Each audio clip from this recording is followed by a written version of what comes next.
দীর্ঘদিন ধরে বঞ্চিত হয়েছেন, তাই বেতন বৃদ্ধির দাবিতে জেলা শাসকের দপ্তরে ডেপুটেশন জমা দিতে এলেন পশ্চিমবঙ্গ সমগ্র মিশনের অন্তর্গত গ্রুপ সি গ্রুপ ডি কর্মীরা। অতি সম্প্রতি রাজ্যের মুখ্যমন্ত্রী গ্রুপ সি গ্রুপ ডি কর্মীদের 130% বেতন বৃদ্ধি করেছেন বলে তাদের দাবি।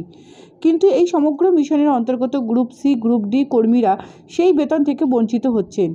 সেই বেতন লাগু করার দাবিতেই তারা জেলা শাসকের দপ্তরে আসেন। সারা রাজ্যে প্রায় 1200-র বেশি এই ধরনের কর্মীরা রয়েছেন। জেলা শাসক তাদের আবেদন শুনে বিষয়টি উচ্চ পর্যায়ে আলোচনার প্রতিশ্রুতি দিয়েছেন। আমরা পশ্চিমবঙ্গ সমগ্র শিক্ষা মিশনের অন্তর্গত সমস্ত গ্রুপ সি গ্রুপ ডি কর্মচারী আজ এখানে উপস্থিত হয়েছি। কিন্তু বিষয়টা হচ্ছে আমাদের মাননীয় মুখ্যমন্ত্রী শ্রীমতী মমতা বন্দ্যোপাধ্যায় উনি হয়তো জানেন না যে আমরা সরকারের পাশে আছি, সরকারের সঙ্গে আছি।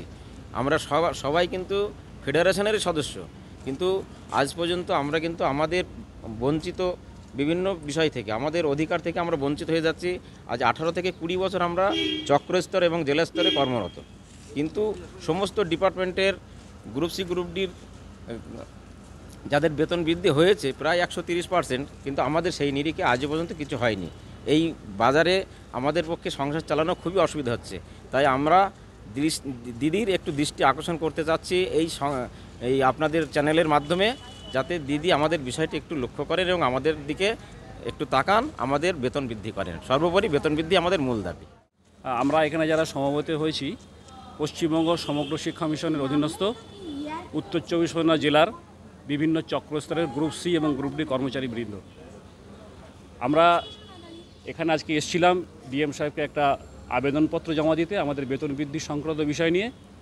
কারণ কিছুদিন আগে আমাদের মাননীয় মুখ্যমন্ত্রী মহাশয়া পশ্চিমবঙ্গ সরকারের বিভিন্ন দপ্তরের কন্ট্রাকচুয়াল স্টাফ যারা আছেন গ্রুপ সি এবং গ্রুপ ডি একটা অর্ডারের বলে, তার মেমো নম্বর হচ্ছে 1091।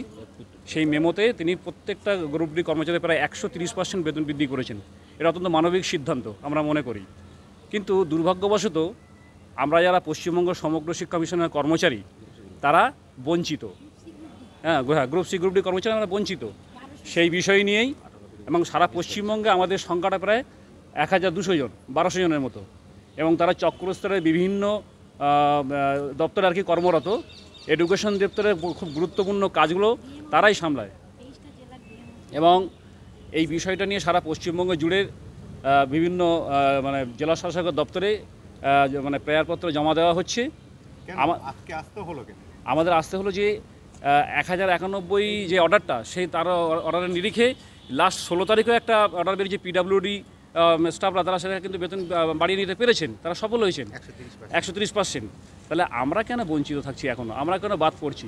সেই আবেদন নিয়ে আমরা এখানে এসেছি, যাতে করে আমরাও মাননীয় সিএম ম্যাডাম মহাশয়ের দৃষ্টি আকর্ষণ করে বিষয়টা আমাদের অনুকূলে একটা যাতে আমাদের অর্ডার ইস্যু করা হয়, তার আবেদনপত্র নিয়েই মাননীয় জেলা শাসকের কাছে এসেছিলাম। তিনি যাতে বিষয়টা খুব মানবিকভাবে এবং ইতিবাচক মনোভাব নিয়ে তিনি সিএমের কাছে পৌঁছে দেন, তার একটা আবেদন নিয়ে আমরা এখানে এসেছিলাম। উনি আমাদের সিদ্ধান্ত পাবেন এরকম হবে কেন, কারণটা কি? উনি আমাদের বিষয়টা নিয়ে খুব গুরুত্ব দিয়ে দেখেছেন, এবং আমাদের এই বিষয়টা নিয়ে উনি বলেছেন যে হ্যাঁ, এটা আপনাদের একটা ন্যায্য দাবি, এটা আপনাদেরও পাওয়া উচিত। সুতরাং আপনাদের এই বিষয়টা আমরা খুব গুরুত্ব দিয়ে দেখছি, এবং আপনারা যাতে বিষয়টা পান এই অর্ডার অনুযায়ী, তাহলে সেটা আমরা যা করার সেটা প্রশাসনিকভাবে আমরা করছি। কিষাণু ঘোষ দস্তিদারের রিপোর্ট, এক্সট্রা নিউজ, বারাসাত।